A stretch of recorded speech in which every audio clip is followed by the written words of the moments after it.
जैसा मैंने कल आप लोगों से वादा किया था कि कुछ घटनाएं हैं जो मंगलवार के रोज घटी और ये संभव ही नहीं था, आज भी नहीं है संभव, लेकिन हम जरूर थोड़ी घटनाओं पर चर्चा करेंगे। संख्या तो सब बता दूंगा, लेकिन खास दो घटनाएं जो आज हुई हैं उनके बारे में थोड़ा विस्तार से हम लोग बात करेंगे और आज के संदर्भ में मेरे और आपके जीवन के लिए उसमें क्या है ये ढूंढने का प्रयास करेंगे। प्रभु हमारी सहायता करेगा। 10 ऐसी बातें हुई हैं जिनका वृत्तांत बाइबल में है और अगर मैं तो मेरे ख्याल से हम लोग 17 तारीख में पहुंच जाएंगे, तो ये तो संभव नहीं है, लेकिन मैं ज़रूर ये बताना चाहता हूँ कि आज के दिन प्रभु यीशु मसीह ने बैतनिया में वक्त बिताया। आज वो यरूशलेम नहीं गए और कल जब वो यरूशलेम में थे और हैकल में फकीर, फरीसी, सदूकी, याजक, महायाजक उन सब लोग उन्हें घेरने का प्रयास कर रहे थे और बहुत सी घटनाएं हुई हैं। एक घटना है जो पाई जाती है मत्ती की इंजील उसके 22वें अध्याय। आप लोग चाहे तो लिख सकते हैं, मैं बहुत संक्षेप में बातचीत करूंगा ताकि हम मुख्य दो घटनाओं पर जो आज हुई हैं उन पर विस्तार से बात कर सकें। मत्ती की इंजील उसका 22वां अध्याय उसके 23 से 33वें पद में, और ये घटना यरूशलेम में हुई है। सदूकी आ गए हैं। ये वो लोग हैं जो पुनरुत्थान पे विश्वास नहीं करते हैं। ये पुनरुत्थान पे विश्वास नहीं करते हैं। और आप जानते हैं पुनरुत्थान, पुनरुत्थान यानी मृतक जीवित हो जाएं, और मैं और आप इस पर विश्वास करते हैं। और उन्होंने कहा कि एक व्यक्ति ने विवाह किया और उसकी पत्नी मर गई। 7 भाई हैं, वो दूसरे के साथ कोई विवाह किया वो भी मर गया, तीसरे के साथ किया वो भी मर गया, ऐसे 7 मर गए। तो पुनरुत्थान में वो स्त्री किसकी पत्नी होगी? प्रभु से ये प्रश्न किया। आप सबको मालूम है, आपने बाइबल को पढ़ा है, और ये फंसाने के लिए सदूकियों ने प्रभु से पूछा है, और प्रभु ने कहा कि पुनरुत्थान में स्वर्ग में कोई भी शादी ब्याह नहीं होते, मेल फीमेल नहीं होते, सब स्वर्गदूतों के समान होते हैं, और इसलिए उसका प्रश्न नहीं उठता है। फरीसियों ने प्रश्न किया, अभी पढ़ा पादरी साहब ने, सबसे बड़ी आज्ञा, ये भी यरूशलेम में पूछा गया प्रभु से, सबसे बड़ी आज्ञा क्या है? मूसा ने तो हमें 10 आज्ञाएं दी, और 10 आज्ञाएं परमेश्वर ने दी, और 5 आज्ञाएं और 5 आज्ञाएं, 10 आज्ञाएं दी। और प्रभु यीशु मसीह ने इन 10 आज्ञाओं को 2 आज्ञाओं में बदल दिया। पहली आज्ञा, तू अपने परमेश्वर को अपने सारे मन, अपनी सारी बुद्धि, अपने सारे प्राण, अपनी सारी शक्ति, अपनी सारी सामर्थ्य से प्रेम कर। सब कुछ आ गया इसमें, 5 आज्ञाएं। सूरत या मुराद गुनाहगार पूजा मत करना, खुदा का नाम बेफायदा मत लेना, सबत का दिन याद रखना, ये सारी 5 आज्ञाएं। माता पिता का आदर करना, और 5 आज्ञाएं, खून न करना, जिना न करना, चोरी न करना, झूठी गवाही न देना, किसी चीज का लालच न करना, ये 5 आज्ञाएं। तू अपने पड़ोसी से अपने समान प्रेम रख, यही 2 आज्ञाएं, और ये पूरी व्यवस्था का सार है। बहुत उत्तम बात है ये। सिर्फ 2 आज्ञाएं माननी है क्रिश्चियंस को। कितना आसान कर दिया ना प्रभु ने। पहले 10 थी, अब सिर्फ 2 माननी है। लेकिन मैं और आप कितना कर पा रहे हैं, ये चर्चा का विषय है। मैं और आप प्रभु परमेश्वर को, प्रभु यीशु मसीह को, प्रभु पवित्र आत्मा को कितना प्यार करते हैं। मैं अपनी जांच करूं, आप अपनी जांच करें। शायद हम उसको ठट्टों में उड़ाते हैं, शायद हम उसका अनादर करते हैं, हम उसकी आज्ञाओं की अवहेलना करते हैं। और मुझे कह लेने दीजिए कि हर एक का प्रतिफल प्रभु के पास है। और तू अपने पड़ोसी को अपने समान प्रेम कर। अगर अपने समान प्रेम किया तो ना तो खून होगा, ना जिना होगा, ना चोरी होगी, ना झूठी गवाही दी जाएगी, ना लालच किया जाएगा पड़ोसी की किसी भी चीज का, क्योंकि वो तो अपना ही हो गया ना। 5 आज्ञाओं की 1 आज्ञा प्रभु ने 10 की 2 कर दी। लेकिन हम लोग कहां पर हैं? क्या मैं और आप इन आज्ञाओं का अक्षर अक्षर पालन करते हैं? और मेरे प्रियो, मैं आपको सच बताऊं, अगर मैं और आप इन आज्ञाओं का पालन करें तो हमारा जीवन बदल जाएगा। हम नए जन्म का अनुभव प्राप्त करेंगे। अभी तो उत्पत्ति से ही नहीं निकल पा रहे हैं हम लोग। प्रकाशित वाक्य तो बहुत दूर है। अभी तो बहुत से लोगों को मैंने ये प्रश्न करते सुना है कि जब प्रभु को पता था कि शैतान ये सब गड़बड़ करेगा तो उसको बनाया ही क्यों? जब ये पता था कि आदम पाप करेगा तो उसको बनाया ही क्यों? और बहुत सी बातें, बहुत सी चर्चाएं हैं जो उत्पत्ति से, यानी अभी तो पैदाइश ही नहीं हो पा रही। उत्पत्ति कहते हैं पैदाइश, उर्दू में पैदाइश की किताब कहते हैं। पैदाइश ही नहीं हो पा रही है अभी। विश्वास तो बहुत दूर की बात है। मेरे अजीजों, प्रभु यीशु मसीह का दूसरा आगमन बहुत निकट है और अभी तो हम पैदा ही नहीं हुए हैं कि हम निर्गमन करें, आगे बढ़े। पैदा ही नहीं हो पा रहे हैं और समय प्रकाशित वाक्य का चल रहा है। गंभीर बात है ये। हालांकि मैं थोड़ा मुस्कुरा के कहता हूं, लेकिन बहुत गंभीर बातें हैं ये।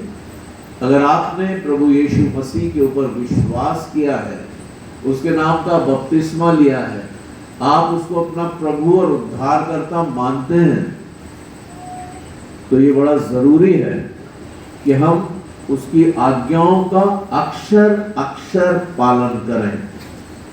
हम उसकी आज्ञाओं को हृदय की गहराई से माने।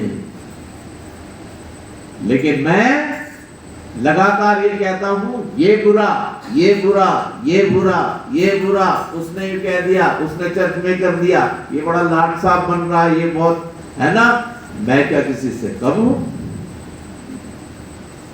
लेकिन मैं ये भूल जाता हूं कि 3 उंगली लगातार मेरी तरफ है जब मैं यूं कर रहा हूं, और बड़ा मजा आता निंदा करने में।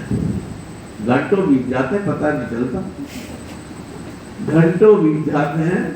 निंदा रस एक इतना प्यारा रस है, सब रसों से उत्तम है। मेरे अजीजों, प्रभु यीशु मसीह ने कहा, तू अपने पड़ोसी से अपने समान प्रेम रख। लेकिन उससे पहले हमें परमेश्वर से प्रेम रखना है। अगर हम परमेश्वर से प्रेम नहीं रख पा रहे हैं, अपने सारे मन, अपनी सारी बुद्धि, अपने सारे प्राण, अपनी सारी सामर्थ्य से, तो मनुष्यों से क्या प्रेम करेंगे? नहीं कर सकते।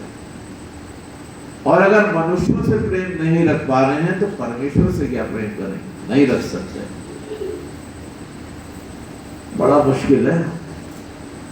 अगर कोई हमारे एक गाल पे चांटा मार दे तो प्रभु यीशु मसीह ने कहा दूसरा भी फेर दो। लेकिन आज स्थिति बिल्कुल उल्टी है। कोई अगर चांटा मारे तो मुक्का मार के उसकी नाक तोड़ देंगे, कोई कंकड़ी मारे तो पूरा अद्धा नहीं पूरी ईंट उठा के मार देंगे उसके ऊपर। मेरे प्रियो, हालांकि ये बात बहुत गंभीर है, मैं और आप परमेश्वर के प्रेम को शायद अभी समझ ही नहीं पाए हैं। उसने मेरे और आपके लिए एक ऐसी मृत्यु को सहन किया है जो अभिशप्त मृत्यु कही जा सकती है। उस मृत्यु को सहन किया है। हमारे मस्तिष्क ने बुरे विचार अपने अंदर संग्रहित किए, कांटों का ताज उसने अपने ऊपर रखवाया। हमारे हाथों ने बुरा किया, उसने अपने हाथों में कीलें ठुकवाई। हमारे पैर गलत स्थानों में गए, उसके पैरों में कीलें ठोकी गई। हमारे हृदय ने बुरा विचार किया, उसके पसली में भाला मारा गया। कर सकता है कोई ऐसा? कोई मनुष्य तो कर नहीं सकता। मैं सोचता हूं कोशिश की लोगों ने करने की, लेकिन कर नहीं पाए। और परमेश्वर ये कहता है आज की शाम तू अपने परमेश्वर से अपने सारे मन, अपनी सारी बुद्धि, अपने सारे प्राण, अपनी सारी अकल, अपनी सारी सामर्थ्य से प्रेम कर और अपने पड़ोसी से अपने समान प्रेम कर। जैसा तू अपने लिए चाहता है, जैसा मैं अपने लिए चाहता हूं, अगर मैं पड़ोसी के लिए वैसा ही ना चाहूं तो मेरा मसीही होना व्यर्थ है। मैं हकीकत में मसीही हूं ही नहीं। आज हम लोग कोर्ट कचहरियों में खड़े हुए हैं। हल्द्वानी की कलीसिया बहुत अच्छी है। मैं बात कर रहा हूं और स्थानों की। और मैं आपको सच बताऊं, वचन में लिखा है, क्या तुम में कोई बुद्धिमान नहीं जो तुम्हारे बीच में जो मुकदमेबाजी है, जो लड़ाइयां हैं, वो आपस में बैठ के सुलझा सके? क्यों तुम अन्य जातियों के पास जाते हो अपनी लड़ाइयों को लेकर? क्योंकि हमने अपने पड़ोसी को अपने समान प्रेम नहीं किया है। यही कारण है। एक और प्रभु यीशु मसीह ने एक विधवा की बाबत बताया जिसने 2 दमड़ी डाली। और मरकुस की इंजील के 12वें अध्याय के 38 से 40वें पद में, लूका में 20 अध्याय उसके 45 से 47 में भी है, और मरकुस के 12 अध्याय के 41 से 44 पद में भी ये वृतांत है। और उसने कहा कि इसने सबसे ज्यादा डाला। और शायद कभी कभी हम भी वो 2 दमड़ी ही ढूंढने लगते हैं, वो 2 दमड़ी ही, क्योंकि प्रभु ने वो 2 दमड़ी को सबसे ज्यादा माना है। लेकिन हकीकत क्या है कि उस विधवा स्त्री ने, जिसने 2 दमड़ी डाली, उसने अपनी पूरी जीविका ही डाल दी है। उसके पास थी ही 2 दमड़ी, और प्रभु यीशु मसीह ने कहा इसने सबसे ज्यादा दिया है।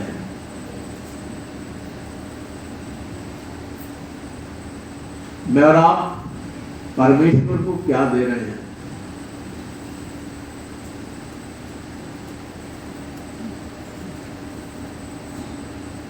बहुत सी बातें हैं।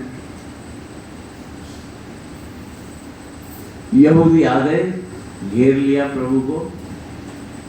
प्रभु तू तो बहुत अच्छी बातें करता है, हमें ये बता क्या कैसर को कर देना चाहिए या नहीं।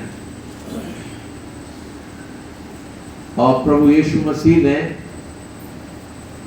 उनसे कहा कि वो दिखाओ, वो सिक्का दिखाओ। और उन्होंने एक दिनार दिया जिसपे चित्र बना था कैसर का। और ये किसका चित्र है? ये कैसर का। प्रभु ने कहा जो कैसर का है वो कैसर को दो, और जो परमेश्वर का है वो परमेश्वर को दो। जो कैसर का है वो कैसर को दो। क्या मैं और आप जो कैसर का है वो कैसर को दे रहे? आप कहेंगे कैसर तो रोम में हुआ करते थे, आज हमारी सरकार हमारा कैसर है और वो कुछ कर लगाती है। बहुत गंभीर बात है, गौर से सुनिएगा। अगर आशीषों के झरोखे खोलना चाहते हैं तो वो भेद बता रहा हूं। लेकिन हम अनेकों बार उस जो कैसर का है वो कैसर को देने में गुरेज करते हैं, कुछ गड़बड़ी भी करते हैं, टैक्स की चोरी करते हैं। प्रभु यीशु मसीह आज की शाम कह रहा है जो कैसर का है वो कैसर को दो, लेकिन जो परमेश्वर का है वो परमेश्वर को दो। अब ये कैसे पता चले कि परमेश्वर का कौन सा पैसा है और कैसर का कौन सा पैसा है? यहां पे प्रभु ने कहा जो परमेश्वर का है वो परमेश्वर को दो। वो पैसे की बात नहीं कर रहा है। कितने लोग इस बात को मानते हैं? हालेलुया। मेरा परमेश्वर के हैं, और आज परमेश्वर कह रहा है जो परमेश्वर का है वो परमेश्वर को दो। अरे तुम अपने आप को परमेश्वर को अर्पित कर दो। कितने लोग जो परमेश्वर का है वो परमेश्वर को दे रहे हैं? जांच कर लीजिए अपनी, बच नहीं सकते, लेखा देना पड़ेगा। बहुत सी बातें हैं। मैं भटक जाता हूं, विचार इतने ज्यादा चलते हैं, लेकिन परमेश्वर हमारी सहायता करे। जो कैसर का है वो कैसर को दो, लेकिन जो परमेश्वर का है वो परमेश्वर को दो। और आप हैं परमेश्वर के, आप सब परमेश्वर के हैं। वो आपको चाहता है, वो आपको चाहता है, वो आपका जीवन चाहता है, वो आपका समय चाहता है, वो आपका धन चाहता है, वो आपको चाहता है, वो आपका सब कुछ चाहता है, क्योंकि उसने आपको खरीद लिया है। हालेलुया। कितने लोग ये मानते हैं कि प्रभु ने उनको खरीद लिया है? हम तो थे ही प्रभु के, हम तो हैं ही प्रभु के, लेकिन उसने अपना बेशकीमती लहू बहाकर हमें खरीद लिया है। हम अपने नहीं हैं, किसी भूल में मत रहिएगा। जब दासों को खरीद लिया जाता था और दास सदैव के लिए अपने स्वामी के साथ रहना चाहता था, तो चौखट के साथ उसके कान को रखकर छेद दिया जाता था। मेरे प्रभु ने सब कुछ छिदवा लिया। सर पे कांटों का ताज, हाथों में मेखें, पैरों में बड़ी बड़ी कीलें, पसली में भाला। लेकिन हम परमेश्वर के लिए क्या कष्ट उठा रहे हैं? एक बहुत बड़ा प्रश्न है ये। हम लोग घबरा जाते हैं। अभी मैं गिडियन मिनिस्ट्री में हूँ, आप में से बहुत से लोग जुड़े हुए हैं, और आजकल हम लोग थोड़ा सा भयभीत हैं, क्या होगा। हकीकत यह है कि हमें भयभीत नहीं होना है, क्योंकि ये जीवन परमेश्वर का है और प्रभु हमें सब चीजों में सुरक्षित रखने में सामर्थ्य है। हालेलुया। कोई सरकार, कोई कुछ भी, अभी तो बहुत कुछ सहना बाकी है, बहुत कुछ सहना बाकी है। परमेश्वर करे मैं और आप उन सब चीजों के लिए तैयार हो जाएं। यीशु मसीह ने उस विधवा के 2 दमड़ी को बहुत बताया, और जब उसने कहा जो कैसर का है कैसर को दो, जो परमेश्वर का है वो परमेश्वर को दो, तो वो लोग फिर खामोश हो गए। उसके अलावा 10 कुंवारियों का प्रभु ने दृष्टांत बताया, आप लोग जानते हैं। 5 बुद्धिमान हैं, 5 मूर्ख हैं।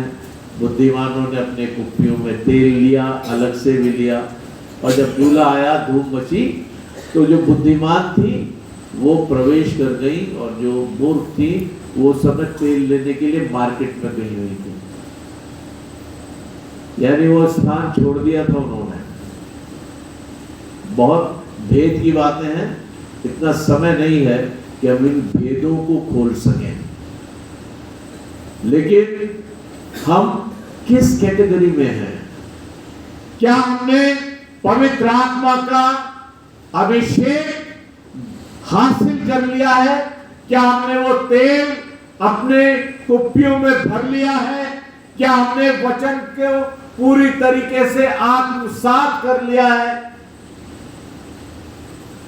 क्या मैंने और आपने अपने मन में उसके वचन को स्थिर कर लिया है, या अभी भी हम डोल जाते हैं, या अभी भी हमारे विचार स्थिर नहीं है? बहुत गंभीर बात है, बहुत गंभीर बात है, क्योंकि लेखा देना पड़ेगा। प्रभु ने तोड़ों का दृष्टांत भी बताया कि एक को 5 तोड़े दिए, एक को 2 दिए, एक को 1 दिया। 5 वाले ने 5 और कमाए, 2 वाले ने 2 और कमाए। एक का जिसको दिया था उसने उसको दबा के रख दिया।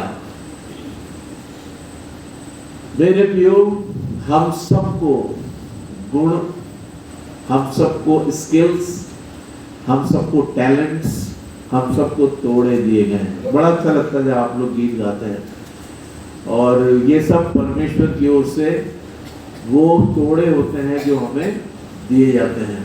हमें निरंतर इनको बढ़ाना चाहिए, इस्तेमाल करना चाहिए। और एक ने दबा दिया कि मुझे डर था कि बहुत क्रोध करता है, और इसलिए मैंने उस तोड़े को दबा दिया, ये तेरा ये है। उसको क्या कहा प्रभु ने? निकम्मे और दुष्ट दास। निकम्मा और दुष्ट, इसको बाहर डाल दो, जहां रोना और दांतों का पीसना है, अनंत आग में डाल दो इसको। और बाकी जिन्होंने उसको बढ़ाया, उन्होंने कहा, हे मेरे अच्छे और धर्मी दास, तू मेरे साथ आनंद कर। बहुत सी चीजों का वारिस बनाया। जिसके पास है उसको और दिया जाएगा, और उसके पास और हो जाएगा, और जिसके पास नहीं है उससे वो भी ले लिया जाएगा जो उसके पास है, और उसको दे दिया जाएगा जिसके पास बहुत है। मेरे प्रियो, ये सब बहुत गंभीर बातें हैं, लेकिन मैं और आप शायद चिंतन नहीं कर पाते हैं। करते भी हैं तो फिर और जिंदगी की बहुत सी झंझटों में फंस जाते हैं, भूल जाते हैं चीजों को। जजमेंट के दिन के बारे में प्रभु ने बताया, न्याय का दिन कैसा होगा। कल हम लोगों ने थोड़ा सी चर्चा की थी उसमें, वे जिनके माथों पर पवित्र आत्मा की मोहर होगी वे उठा लिए जाएंगे और बाकी छोड़ दिए जाएंगे। 7.5 साल का महाक्लेश का समय होगा और वो सब चीजें कल हमने थोड़ी चर्चा की थी इस पे। और वो जो लोग उठाए जाएंगे वो थोड़ी देर के लिए एक हम चिंतन करना चाहते हैं। बहुत शीघ्रता से मैं समाप्त कर रहा हूं, मैं घड़ी को लगातार देख रहा हूं क्योंकि मेथोडिस्ट में 1 घंटे में खत्म करना चाहिए। कन्वेंशन थोड़ी है जो लगातार आप बोलते जा रहे हो। मेरे प्रियो, एक रेलगाड़ी जा रही है, उसमें 2500 लोग बैठे हैं या 3000, ज्यादा भी होते हैं तो बड़ी गाड़ियां भी होती हैं। और उसके ड्राइवर के माथे पर पवित्र आत्मा की मोहर है। जब परमेश्वर का आना होगा, प्रभु यीशु मसीह का, तो फरिश्ते तो एकदम उठाएंगे, जिसके मोहर है उसे उठा लिया जाएगा। तो ड्राइवर उठा लिया गया, अब गाड़ी बिना ड्राइवर के चल रही है। बहुत तबाही होने वाली है। एक एरोप्लेन का पायलट है, वो बोइंग 747 लेके जा रहा है, उसमें 350 यात्री हैं और उसके माथे पर पवित्र आत्मा की मोहर है, ले लिया जाएगा। अब उसके बाद बोइंग ऑटो मोड में कितना चलेगा पता नहीं। बहुत बहुत कुछ होने जा रहा है। दो जने एक साथ सो रहे होंगे, एक ले लिया जाएगा, एक छोड़ दिया जाएगा। 2 स्त्रियां चक्की पीस रही होंगी, एक ले ली जाएगी, एक छोड़ दी जाएगी। 2 जने खेत में काम कर रहे होंगे, एक ले लिया जाएगा, एक छोड़ दिया जाएगा। सोया रात में जाता है, हल दिन में चलाया जाता है, चक्की दिन में पीसी जाती है। यानी कहीं रात होगी, कहीं दिन होगा। पूरे ग्लोब से लोग उठ जाएंगे। इसको रैप्चर कहते हैं। कितने लोग विश्वास करते हैं रैप्चर होगा? Hallelujah, thank you. आजकल कुछ लोग हैं जो विश्वास नहीं करते कि रैप्चर होगा। कुछ लोग ये कहते हैं कि प्रभु यीशु मसीह आ चुके हैं और वो फलाने स्थान में हैं। अंत के समय में बहुत कुछ होगा। इतना समय नहीं कि मैं ये सब चीजें मैंने लिखा है सब कुछ, लेकिन मैं उस 2 बातों पर आ रहा हूं, उसके बाद समाप्त करूंगा। पहली बात, अनॉइंटिंग करी है प्रभु यीशु मसीह की मरियम ने प्रभु यीशु मसीह की अनॉइंटिंग करी है। और जैसा कि पादरी साहब ने अभी पढ़ा था, हम एक बार से फिर से उसको देख लेते हैं।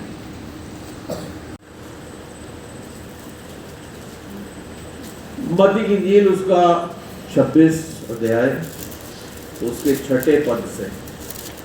यहाँ पर 2 घटनाएं हुई हैं आज बस। अभी कुछ चीजें मैंने छोड़ी हैं क्योंकि समय नहीं है। जब यीशु बैतनिया में शमौन कोढ़ी के घर में था, तो एक स्त्री संगमरमर के पात्र में बहुमूल्य इत्र लेकर उसके पास आई, और जब वो भोजन करने बैठा था तो उसके सिर पर उंडेल दिया। ये देखकर उसके चेले रिसियाए और कहने लगे, इसका क्यों सत्यानाश किया गया? इसे तो अच्छे दाम पर बेचकर कंगालों को बांटा जा सकता था। ये जानकर यीशु ने उनसे कहा, स्त्री को क्यों सताते हो? उसने मेरे साथ भलाई की है। कंगाल तो तुम्हारे साथ सदा रहते हैं, परंतु मैं तुम्हारे साथ सदैव ना रहूंगा। उसने मेरी देह पर जो ये इत्र उंडेला है, वो मेरे गाढ़े जाने के लिए किया है। हालेलुया।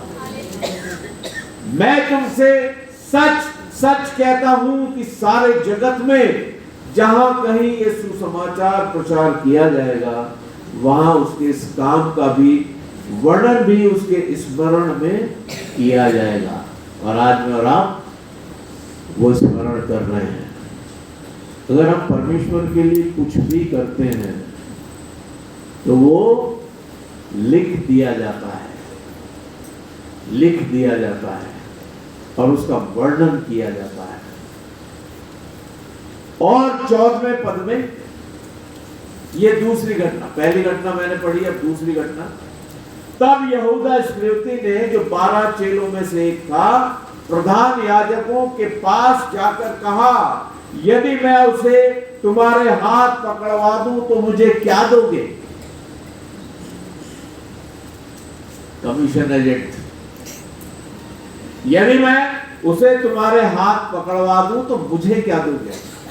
उन्होंने उसे 30 चांदी के सिक्के तौल कर दे दिए और वो उसी समय से उसे पकड़वाने का अवसर ढूंढने लगा। दो कैरेक्टर्स हैं, बहुत जल्दी समाप्त करूंगा। 2 कैरेक्टर्स हैं। एक कैरेक्टर है मरियम मगदलिनी, जिसको प्रभु ने शुद्ध किया और उसने अभियंजन किया है प्रभु का। उसने एक बहुमूल्य इत्र से, बेशकीमती जटामासी का इत्र, बहुत ही बेशकीमती इत्र, वो उसने उंडेल दिया प्रभु के लिए। प्रभु हमारी सबसे बेशकीमती चीज चाहता है।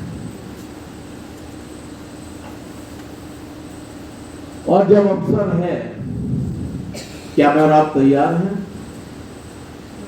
अपनी बेशकीमती चीज छोड़ने के लिए, प्रभु के लिए? अपना अहंकार तोड़ के और अपने को उड़ेलने के लिए तैयार हैं? वहां पर अध्यक्ष, कोषाध्यक्ष भी थे। यहूदा का कोषाध्यक्ष के पास पहली रहती थी चंदे की, ट्रेजरर साहब थे वो। अरे ये तो बहुत बेशकीमती, क्यों इसको सत्यानाश कर दिया? इसको तो बेचकर, क्या वाकई में वो बेचकर गरीबों को देता? वो मेरे प्रियो, बस समाप्त कर रहा हूं। अपनी बेशकीमती चीज अगर आपने प्रभु के कदमों में अर्पण कर दी तो परमेश्वर के राज्य में आप एक स्तंभ के रूप में हैं। जान लीजिए, ये दुनिया फानी है, ये जिस्म, ये जीवन एक दिन समाप्त हो जाएगा, लेकिन जो सदैव तक जीवित रहेगा वो परमेश्वर का आत्मा है जो मेरे और आपके अंदर है। हमें उसके लिए कार्य करना है। और दूसरी बात, यहूदा इस्करियोती ने अपने गुरु को, अपने मालिक को, अपने सृजनहार, तारणहार, पालनहार को बेच दिया 30 चांदी के सिक्कों में। क्या मोल लगाया है प्रभु का! और मैं सोचता हूं, अगर बाद में यहूदा इस्करियोती प्रभु यीशु मसीह के कदमों में आकर माफी मांगता तो शायद प्रभु उसको क्षमा कर देते, लेकिन उसने फांसी लगा दी। मैं और आप इन 2 तस्वीरों में कहां पर हैं? आज की शाम आपके लिए मेरा ये प्रश्न है, क्या मैं और आप अपना बेशकीमती जटामासी का इत्र, अपनी बेशकीमती चीज, अपना हृदय परमेश्वर के सामने अर्पण करने के लिए तैयार हैं? या मैं और आप प्रभु यीशु मसीह को 30 चांदी के सिक्कों में बेचने के लिए तैयार है? निर्णय मेरा और आपका है। प्रभु आपको आशीर्वाद